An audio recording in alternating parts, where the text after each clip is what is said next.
All right, Stephen Mead, a little random coming to you from Dubai. We can see the lovely Dubai here in the background, little address sky views, or nope, actually address fountain views. Somewhere down here is the game is on. I believe it's a replay of Brazil, Switzerland, but none of that matters. Why am I doing an intro?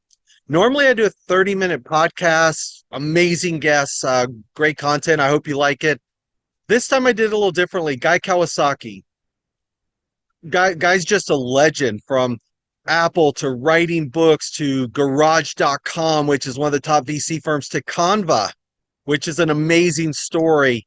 I had about a 15-minute conversation with Guy before the podcast started, and there was some amazing content in there. And rather than just doing the 30-minute and cutting out the behind the scenes BTS, as it's called in LA, I decided to include a little bit of the behind the scenes. So what you will see is a casual conversation, really some cool insight of Guy and I as we move towards setting up the 30-minute podcast interview. So I hope you enjoy. That's why this intro is a little different. Stephen Mead. We're good. So anyway, appreciate your time as always. Sure. Sorry it took a while to get back to your email. I am swamped right now. Yeah, no, I mean, your podcasts and stuff have been great. The last one with Tom, I met Tom once years ago. That one was, he was just on fire on the podcast. That was great.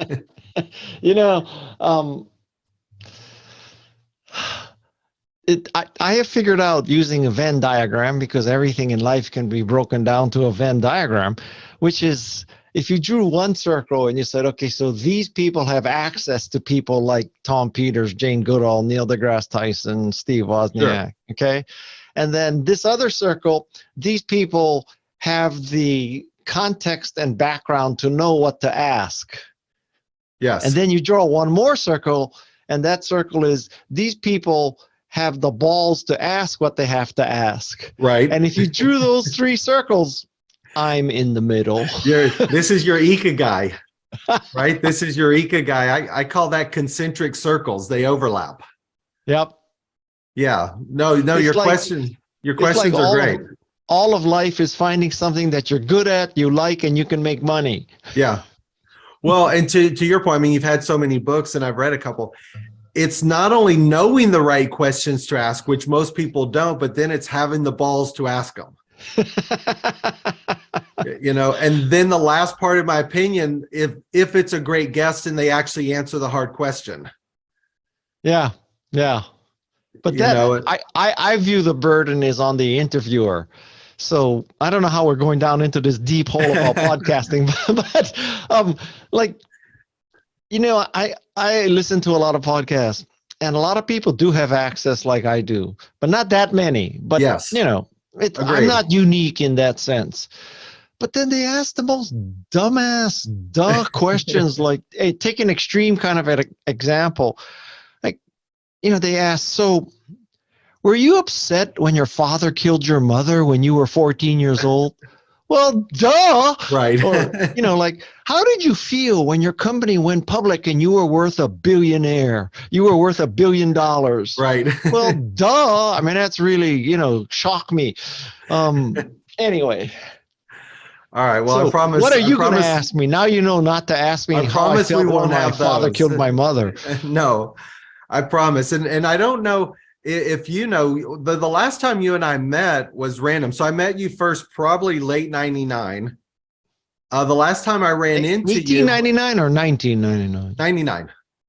Yeah. No, did I say 1899 or 1999? I was thinking 98, 99. But I read your first book in 91, which was the Art of the Start, right? Or was that Selling the Dream? No, the first one I read was Selling the Dream. Well, the first book that I wrote is The Macintosh Way, but yeah. Correct. I said the first one that I read, the Macintosh Way. You also wrote a database one that I wouldn't have had no interest in. So yeah, the way that I do my podcast, Guy, I appreciate it. We'll smile at the camera for 3 seconds. That'll give us our intro. We'll do about 30 minutes. We'll close out and smile at the camera, and it'll keep recording, and I'll cut that off. Okay. That way we've got our intro and outro, but the recording will just keep going. because I learned early on when I say, okay, thanks, people would in the session. I'm like, well, wait a minute. All right, so you're all good. Are you ready? Well, I gotta wait before you do that. Okay. I'll tell you, I don't do my intros and outros in the recording. And I swear, so let's say that's a minute each, right? It takes me an hour to do those 2 minutes after the fact. It's not a trivial task. Correct. So your intros are amazing. You do those, I can tell before. What I'm talking about intro and outro is just us smiling for 3 seconds so we have a little gap. That would save me 59 minutes and 54 seconds if I did that. Yeah, so we're going to smile at the camera. That'll give us a little, leeway to edit at the ends. That's all. Okay. Ready? Ready. Right. Steve and me again, back with another Bullseye Guy podcast. Super excited, like the amazing opportunity to interview people that I've met before but read. Guy Kawasaki is a legend. He's written amazing books, and what I promise I'm not going to ask Guy Kawasaki is, what was it like working for Steve Jobs? That question will not be on the table. A lot of that ground has been covered. I promise you that's like asking Nolan Bushnell, what was it like when you fired Steve Jobs? Like that ground's been covered. So with Guy though, we were talking about this. I grew up in sales training. I read 357 books, 6 years when I was in my 20s. And one of them I read from you was one of your first books called Selling the Dream. Yep. And it was an amazing book because it really delved into the emotion and passion of being an entrepreneur. And at that time, there weren't a lot of books that were around that. And what I want you to talk about, we're going to go through an arc and we're going to catch up to things you're doing now. But talk to me first about what was your journey coming out of Apple and moving into really being an entrepreneur, because you've crafted a career that's amazing around really not only being an entrepreneur, but inspiring them. Well, I left Apple. I kind of believe my own hype. So I was a software evangelist for Macintosh. My job was to convince people to write Mac software. And I truly did believe that was an economically viable, fun, and profitable, all the good stuff thing to do. So at some point, I just believed my own hype and did what I was telling people to do, which is, as they say, I was the dog eating the food. So yeah. It's just that I made the food too. Well, with the aspect though of being an evangelist, right? There's different types of CEOs, and sometimes the evangelist isn't the executor or the operator. Right. And you not only writing books, you went on to do, garage.com and things like that. Coming out of a corporate environment like Apple, moving into the entrepreneurial world, what are some of the biggest changes you learned early on?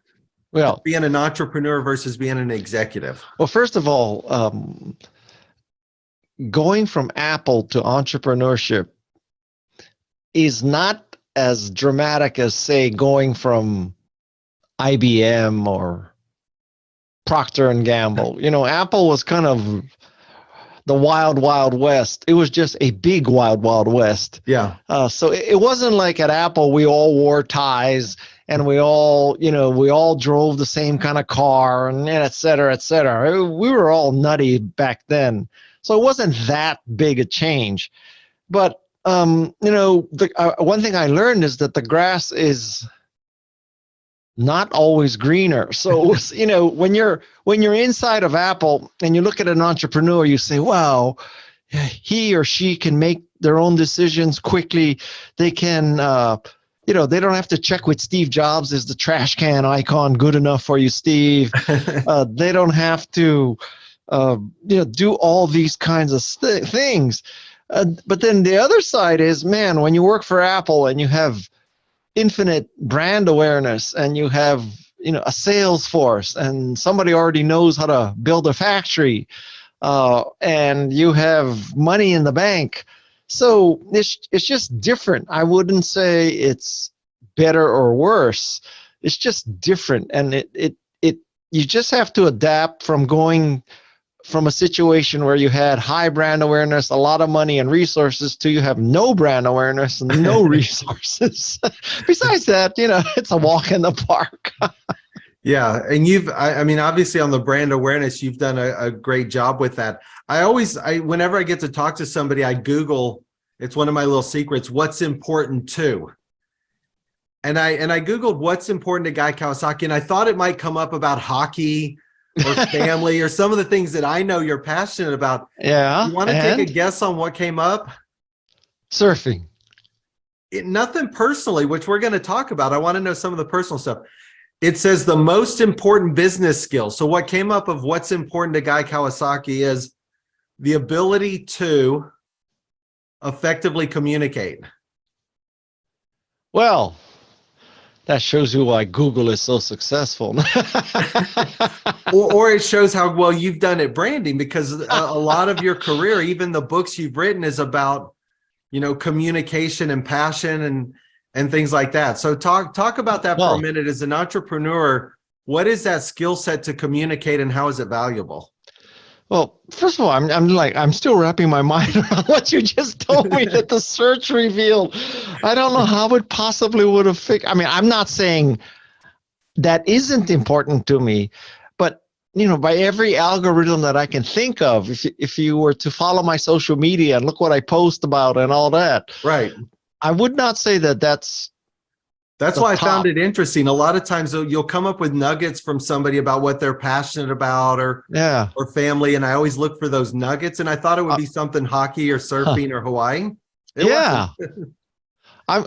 As soon as this ends, I'm going to go, what's important to Donald Trump? Yeah. Okay, so now we went down that rabbit hole. I forgot what you asked. Oh my God. As an entrepreneur, talk about why being a good communicator is one of the top skills. Yes. Okay.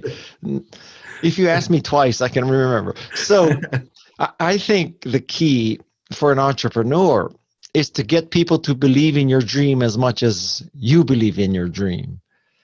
And whether it's, Melanie Perkins believing in Canva and how it democratizes design, or Guy Kawasaki believing in Macintosh, how it increases your creativity and productivity, being an entrepreneur is to get other people to believe. And I would say that, it starts off with you believing, and then you have to convince a co-founder. And then let's say, you progress and you make a product. So then I think the first sale is hard, but arguably where things begin to tip is the second sale. Because the first sale, you can always find some nutcase to buy anything. It's when you get the second and the third one where you have some kind of external validation that, we're not just nutcases. Right. There might be a market beyond, was and jobs. Yeah. What's the, because again, I have so many questions and I had a different one, but I want to stay there. What's the biggest nutcase job, not Steve Jobs, the biggest nutcase company or idea? What's the most crazy thing that somebody brought to you that you thought, wow, this is crazy and it'll never work? And it didn't? And then what's the crazy when they came to you like, this will never work, and it did? Because I know you've seen things through the years, especially with garage.com and the VC and things like that. Okay, so in the first category, garage.com, we were pitched on building a geodesic dome over Los Angeles to curb air pollution. Okay. I forget whether they was going to keep the air pollution in LA and protect the rest of the world, or protect LA from the rest of the world. So that was one. Another one. Considering it's LA, it was probably protect everybody, protect them. It's a little narcissistic here, but go ahead. Another idea was to build an airship hotel over San Francisco. So you would stay in this airship above San Francisco. Another was to buy Israel and make it into an amusement park for the rest of the Middle East. Wow. Okay. Another one, which, if depending on how you want to look at it, we were pitched on an idea to create a digital currency not tied to any particular country. And this was in the 90s, right? So arguably you could say that was crypto and Bitcoin. Do you know who pitched that to you? It was a strange Japanese guy. I forget his name. No, I don't know. No, I pitched you guys for garage.com for one we had in 2000 called 2Exchange, which was trading assets. We were trying to build a global digital currency in 2000, and I took it to you and Bill at garage.com in 99. And we laughed at you? Laughed. That's okay. It's about to happen now, 22 years later. But yeah, back then it was like, you can't build a digital currency. This will never work. How do you replace money? That one of those was me, but keep going. Well, I mean, I would argue, Steve, that to this day, we don't know if that's possible yet, because I don't view cyber and crypto money as successful. I mean, I think it's an asset for investment. I use the word investment loosely, but as far as a store of value and stability as a currency, it's not even close. It's just bros to convince other bros that are dumber than them to invest in it. Most cryptocurrency I classify, and I do this a lot, they're glorified penny stocks. You buy a 10-cent penny stock to go to $1, not to buy a cup of coffee. And people go, oh, crypto's risky. Well, investing in equity is risky. Yeah. But most cryptocurrencies aren't currencies. They're penny stocks that are speculative assets.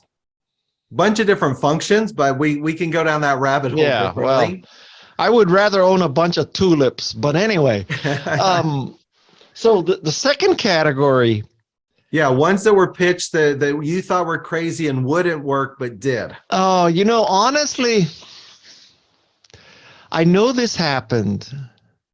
I'm not trying to be evasive, but I swear to God, I purged them from my brain because I didn't want to. Okay, but here, in that spirit, Steve, let me tell you that Michael Moritz, the venture capitalist from Sequoia Capital, yeah, he did like Apple, Cisco, companies you probably heard of. Mostly a lot of enterprise software stuff. Michael's sort of a legend in the enterprise software world. Yeah, I would say that. Yeah, he may be the most successful venture capitalist ever. Him and John Doerr. All right. So anyway, he calls me up and he says, "Guy, I'd like you to interview for a company down here by Stanford." And I was living in San Francisco. And I told him, Michael, I don't want to drive 1 hour each way every day. And I don't see how it can be a business. And, right now it's just a collection of 2 computer science grad students, their favorite websites. So I didn't even take the interview to be the CEO of Yahoo. I was going to guess Yahoo with Jerry. I would have guessed that would have been the Yahoo days. Now, let's say that I had taken the interview. And let's say I got the job, because if Michael Moritz calls you up and says interview, he's not calling up someone that he's gonna say no to, right? I mean, it's you're certainly in the running if he calls you and asks you, right? You're at that point, you're not selling, you're buying. So anyway, let's say I took that job. And this would have been really early stage. So let's say I would have gotten, 5% of Yahoo. So I figure 5% of Yahoo through various rounds probably would have been $2 or $3 billion. Right. So I hope that illustrates the point you were trying to make.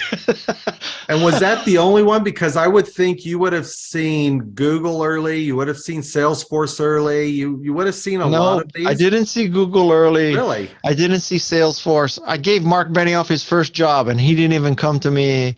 I cannot. Partially, it's selective memory, but I cannot tell you, and I would if I could remember. Yeah. I cannot tell you that we passed on these humongous unicorns. Okay. Also, as another data point, I left Apple twice and I turned Steve Jobs down for another job. So in a sense, I left Apple 3 times, and that's not a sign of intelligence to leave a $1 trillion company. Yeah, but if it was Next Computer or the Newton, I mean, you could have gotten one of the Steves that went sideways. Yeah, well, but or if I had just shut up and stayed at Apple. All right, so let's talk about this for a moment, because being an entrepreneur is hard. Yes. And in the book Wise Guy, or not Wise Guys, what's the book? Because I remember reading this. Hang on, I have this with me. There's something interesting I want to ask you about. Yeah, so in the book, one of your premises is know when to quit.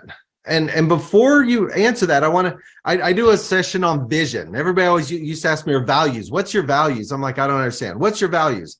I said, here's my point on values. Every value has an opposite one, right? You have to see it to believe it. Looks could be deceiving. Your word is your bond. Don't believe everything you hear. Absence makes the heart grow fonder. Out of sight, out of mind. Like every one has a opposite reaction. Pivot or stick it out. Yeah, so this is kind of it. Is I wrestle with this one in your book. You talk about knowing when to quit. So the opposing values for an entrepreneur are fail fast, pivot, know when to quit, and the other one is 3 feet from gold. Don't quit, don't quit, don't quit. Right. Which one's correct?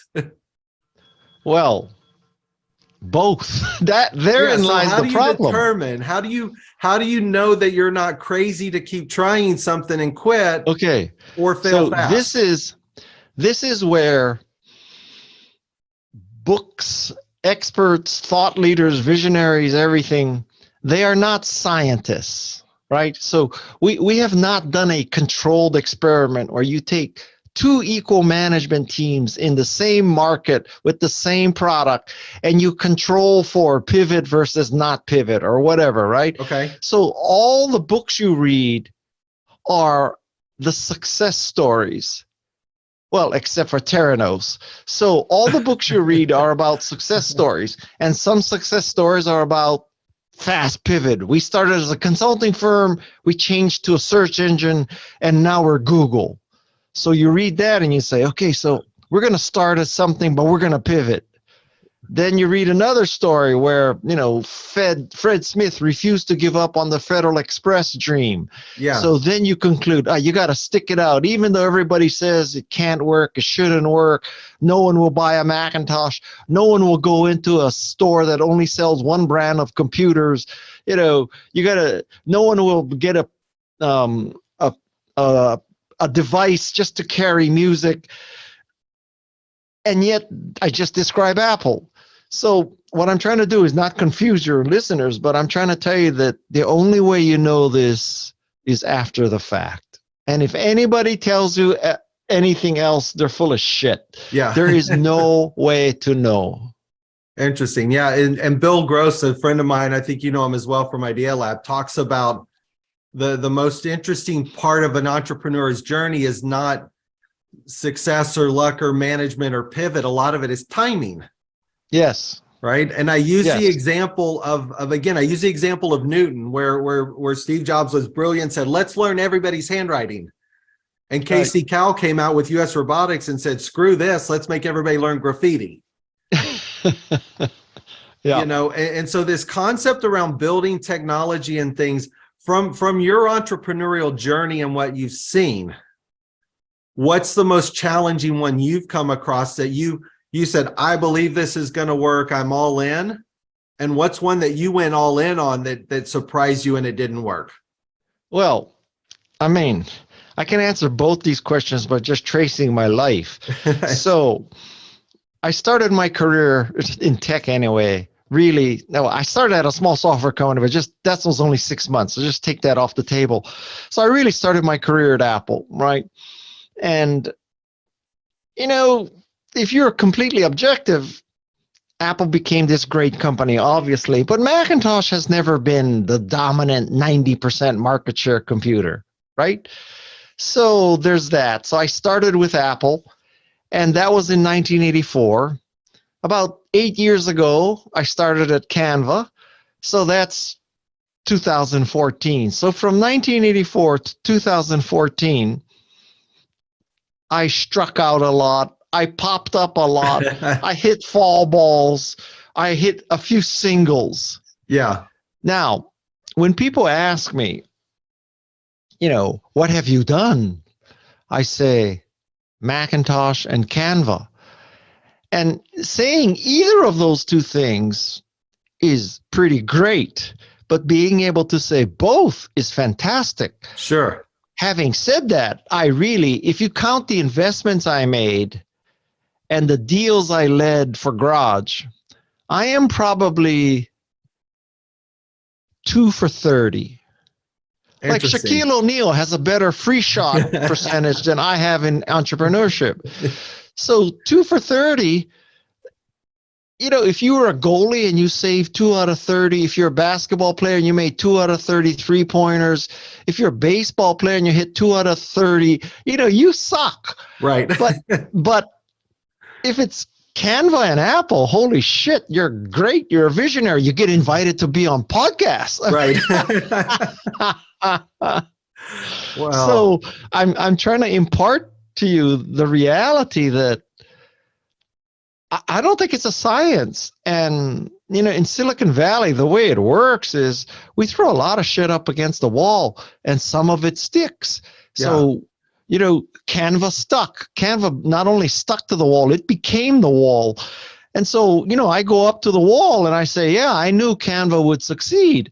Well, there's about 30 other things I threw on the wall that fell down, but I'm not going to tell you that, right? I mean, interesting. So you gave me a segue with 2 points in there that this will be a nice leap to another lane, because you mentioned Shaquille O'Neal on sports, and then you said throw things against the wall that stick. Let's talk about your passion with hockey and sports. How did that come about? Like where did you grow up that you got exposed to hockey? Because it wasn't a hockey community. Yeah, well, this is a funny story. So I'm a late bloomer. Well, I don't know if I bloom, but I'm a late starter. So when I was about 42 or 3, I went to my first hockey game, San Jose Sharks game, and I loved it. I loved the pace. I loved the violence. I loved the team play. I watched that and I said, man, this is like ballet meets war. And there's not all this like flopping around like in soccer where, somebody's like writhing on the ground and then 30 seconds later he's running like nothing happened. And it's not like baseball where there's about 6 seconds of actions over 4 hours. And it's not like football where even football, man, I can go to one professional football game every 20 years because every time I go, I say, like, it looks so exciting on TV, right? They show all the angles and all that. And, the close-up shots where people are getting just crushed and all that. But when you go to the game and you're sitting with 100,000 other people and every 30 seconds there's a 2-minute ad, it's not that great an experience. I'm sorry. But then hockey, the puck hardly ever goes out of play, right? It hits the glass, it comes back in. It's not like it's going out and, you got to wait for the guy to get the puck back and throw it back, all that. Yeah. And I just loved hockey. So my wife, we were there with our kids and my kids loved it too. They had never seen it or played it and they said they wanted to try it. So, being good Silicon Valley parents, of course, whatever our precious jewels want to try, we're going to encourage them because we don't want to, sociologically scar them. So we give them, we take them to take hockey lessons. And I watched this, and my wife said, honey, I don't want you to be like some typical Silicon Valley asshole father. Or she didn't use that word, but I don't want you to be like a typical Silicon Valley father and you're on the sideline and you got your, God, I can't even remember. What's the name of the phone that had the keyboard? Oh my God. The BlackBerry? Yeah. The Crackberry? That's how far BlackBerry has descended. I don't want you on the sideline with your BlackBerry every once in a while looking up. I want you involved with your kid's life. So I want you to take up hockey too. And of course, even back then in my 40s, I was already listening to my wife. So I take up hockey and I loved it. From the moment I stepped on the ice, I loved it. So from about 44 to 60, I would play hockey 2-3 times a week.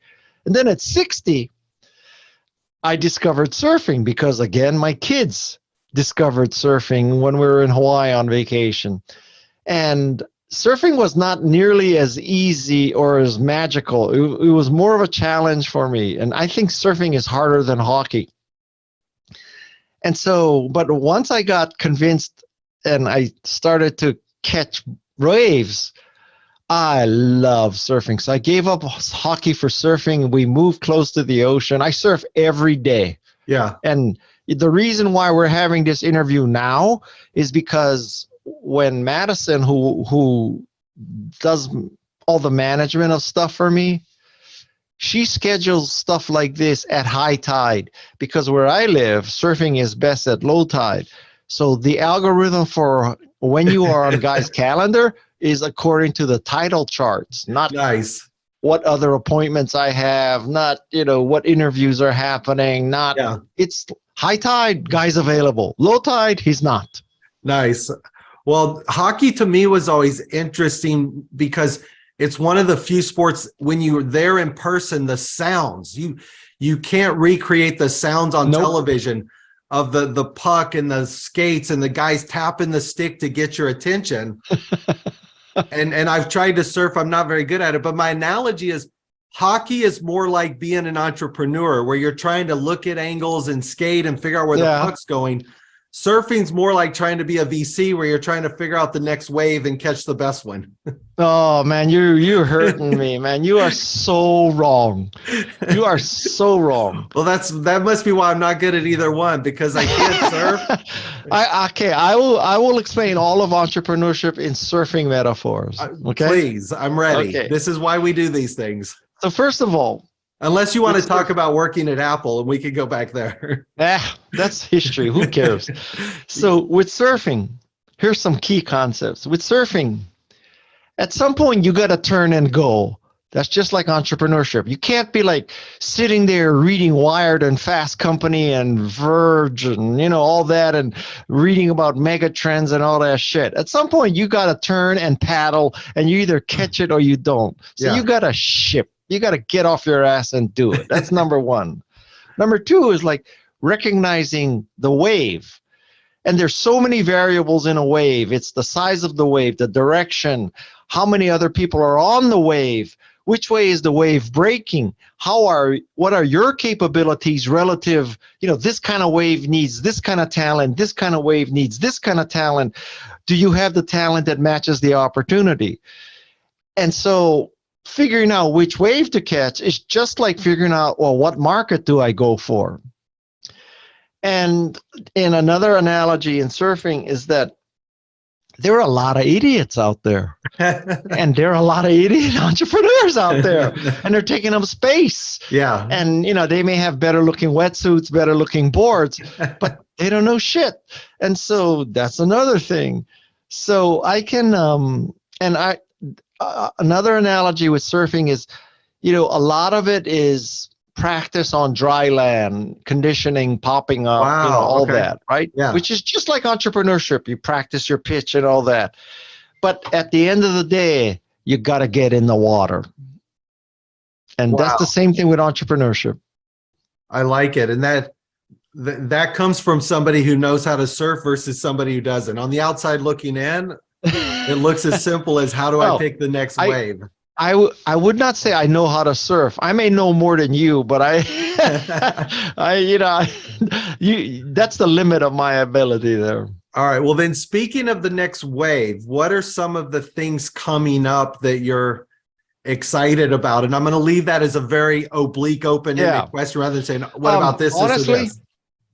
Blank canvas. Honestly, I very seldom answer this question because in a rare moment of humility, I don't consider myself a visionary. I don't think. I didn't say vision. I said, which ones are you most excited about? There's a difference.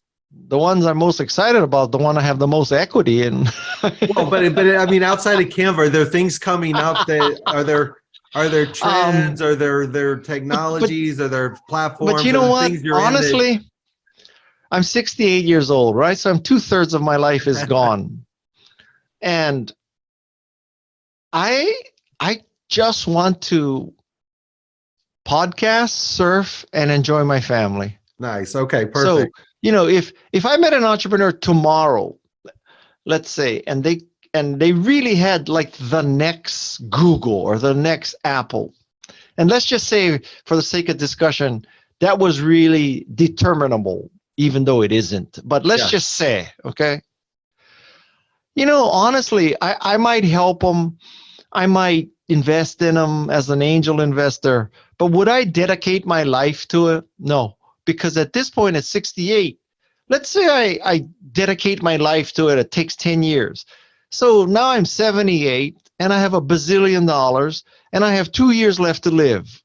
Well, okay, so, who gives a shit about money at to be some more point? Tactical and strategic with things you get involved in. Like I said, your Venn diagram of relationships is much more valuable. Surfing, podcasts, and family. That's all I care about. Perfect. All right. If I may, can I share something with you? I wouldn't normally do this because you made me think about it. Back in 2000, this was 99, 2000. I took the company public in 96 or 99, went on to become kind of like the back end of PayPal. So when we were presenting to garage.com and things like that, it was the early days. And I had started a website called the Chicago Brain Trust, which was sort of like the Onion.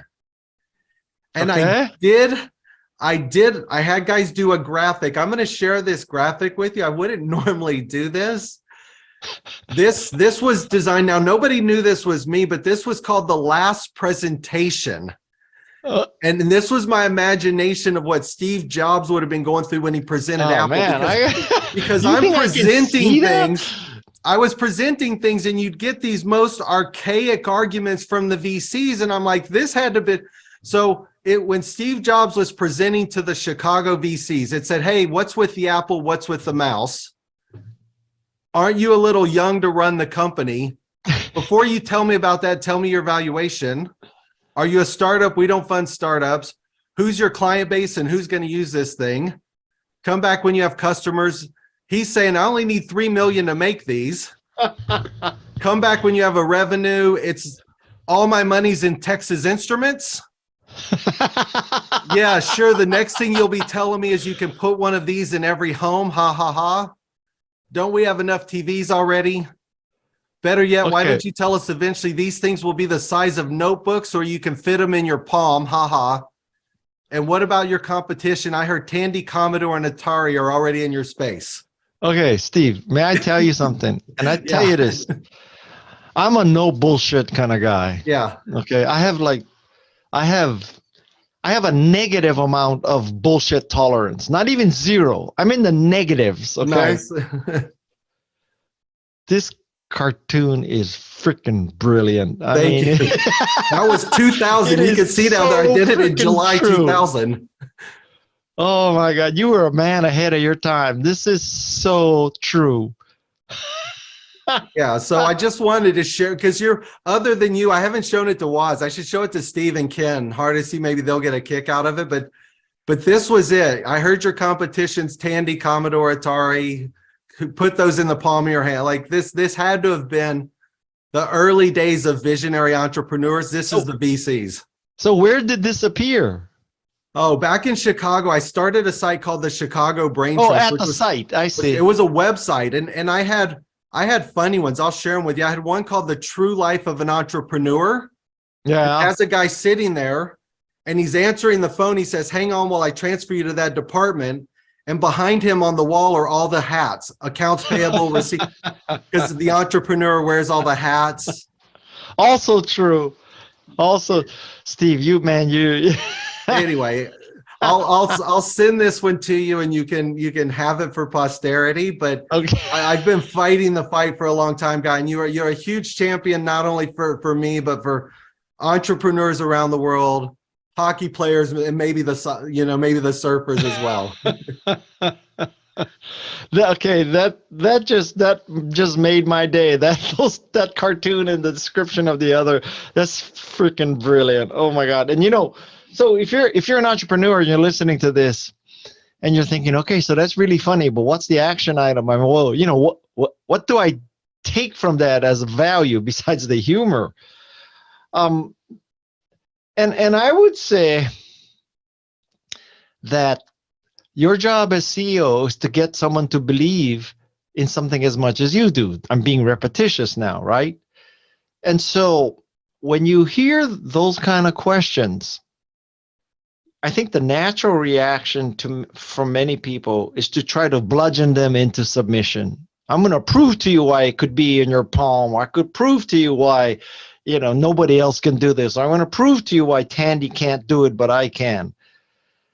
And I think that, God bless you. You want to try and convince them, hallelujah. But I would say that the most important thing you can do is sell your dream. And the most powerful way to sell your dream is a demo. It's not a pitch. So I think a demo is worth 1,000 slides. And so it's, you know what? It's a lot like falling in love.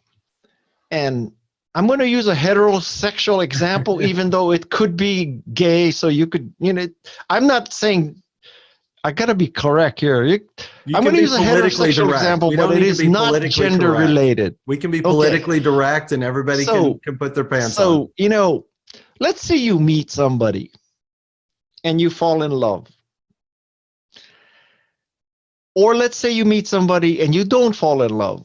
So, if you fall in love with a company, you say, oh, now we're going to mix metaphors. Let's say you fall in love with a company, but the company doesn't have a world-class team, which no company does at the start. But if you fall in love with the product and you fall in love with the company and it doesn't have a world-class team, you should say to yourself, but I can help them recruit. And what if they don't have any brand awareness, but you fall in love? Then you say, I can help build their brand. Or what if they don't have a working prototype and you say, but I have an engineering background and I know engineers. We can help them finish this product. That's if you fall in love. You could look at the same company, same product, same everything, and you don't fall in love. Then you say, the prototype isn't finished. There's no brand awareness. They don't have a perfect team. So this is just like falling. If you fall in love with someone, then you say, oh, I can fix his imperfections.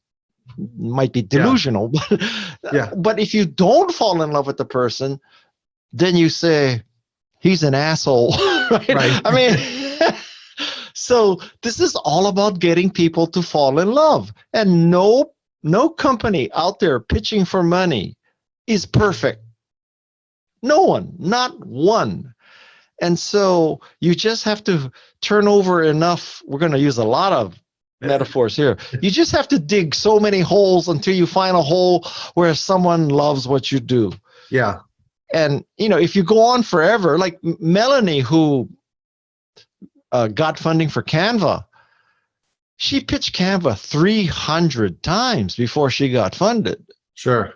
300 times. It wasn't like she just went up to Sequoia and Michael Moritz said, oh, just a second, I need your wiring instructions. Right. It doesn't work like that. So it's selling the dream, and that it's selling the dream. That's right. So the influences of your book are in that graphic 10 years later in 2000. I love it. Anyway, all right, Guy, thank you so much. I appreciate your time. Like I said, you're a legend. Can I do one more thing? Sure. Okay. My podcast is called Remarkable People. I was about to say, I want everybody to follow you. Please tell us how. Okay. So I am on a mission to help you become remarkable. And I do this not with spewing out my own BS, but I have this. We discussed this before we turned on the record button, but I like to use Venn diagrams. So if you draw a circle of people who have access to people like Jane Goodall, Steve Wozniak, Margaret Atwood, Christy Yamaguchi, Ronnie Lott, Brandy Chastain, Bob Cialdini, David Ocker. Yeah. Tom Peters. Yeah. So I'm in that circle of people who have access. If you draw another circle that says, who are the people who have enough context and skill and knowledge to know what to ask Tom Peters if you have the access to Tom Peters? I'm in that circle. And you draw one more circle, which is who has the balls to ask Tom Peters what you should ask? And I'm in that circle. So if you drew those three circles, I'm one of the few people in that that remaining intersection. And that's what Remarkable People is all about. I'm trying to help you become remarkable by interviewing people like Tom Peters and Bob Cialdini and Jane Goodall. I agree. And if you add the fourth concentric circle on there, just give me credit for it, because this is the difference, Guy. There are some people that can get to that level. Yep. But the person they're interviewing won't give them legitimate answers. Why? And because they'll couch it, they'll preface it like you've got a personality and a history where the honesty and the answers from people is what I find most valuable. Like I've heard interviews with Tom before, Peters from In Search of Excellence, and they're patent vanilla kind of. His answers with you are raw and emotional and vivid. Like the ability for somebody to feel comfortable in your presence to answer the hard questions is the fourth overlap that I think differentiates you from other people too. Well, there you go. I want you to make a cartoon for me. Draw that for me. I'll have the drawing. It's the concentric circles, Kandinsky's. They have to overlap, or it's the Ikigai, right? It's these four things in the diagram in the middle. That's where you are. It's okay, not just the questions, but it's the comfort of people answering in honesty. That's what I've loved about your podcast, and they're amazing. See, having heard that, I think I like to operate in tricolons of 3. I think that the circle you just mentioned, getting people comfortable enough to answer, is probably more important than having the balls to ask. Correct. So and I'm a proponent of 3. So the way we solve this is the overlap in the middle is the answers. Guy Kawasaki has access. Guy Kawasaki knows what questions. Guy has the balls to answer. The result in the middle is you get the answers nobody else does. Okay. That's the Venn diagram. That's the Ikigai. Sold. Perfect. Sold. We stay on our 3s, but there's the target. That's why it's all a bullseye. It's how do we hit the target? I want you to draw that for me and send it to me. You got it. My drawings won't be good, but they'll be okay. You can have Madison find us a good graphics person. No, it's not the beauty of the drawing. It's the beauty of the insight. I will draw it. Again, you and I could go on forever. Can I share? I'll share one more. Can I share one more with you? Yes. So cool. I had the fortunate opportunity to be in Keith Kroc's house. I don't know if you know Keith. DocuSign and Ariba. He took he sold Ariba years ago to SAP. Then he was CEO of DocuSign. I'm in Keith's house in San Francisco. I was fortunate to be there at an event. And I look on the wall and I'm like, is that what I think it is? He's like, what do you think it is? I said, is that what I think it is? Guy, when they were trying to craft Ariba, they were at a restaurant and they were writing on a paper napkin in a restaurant and they didn't have digital cameras. This was like late 90s. The engineer tore it off and put it on the wall to try and re-architect the database. And that sold, I think, for $4.5 or $5 billion to SAP. Wow. He has the original drawing. So some of these things are great and fun. But again, one more time, Guy Kawasaki, tell us where the podcast is. I want everybody to be able to go to it. So this is really hard to remember. Remarkablepeople.com. That's it. I bought that domain for a couple $1,000 for 3 years ago, which I think was a great deal. So it's a great domain. So again, Guy, great pleasure. Thank you so much. Everybody, thank you, Steve. Steve and me, the Bullseye Guy, Guy Kawasaki, Remarkable People.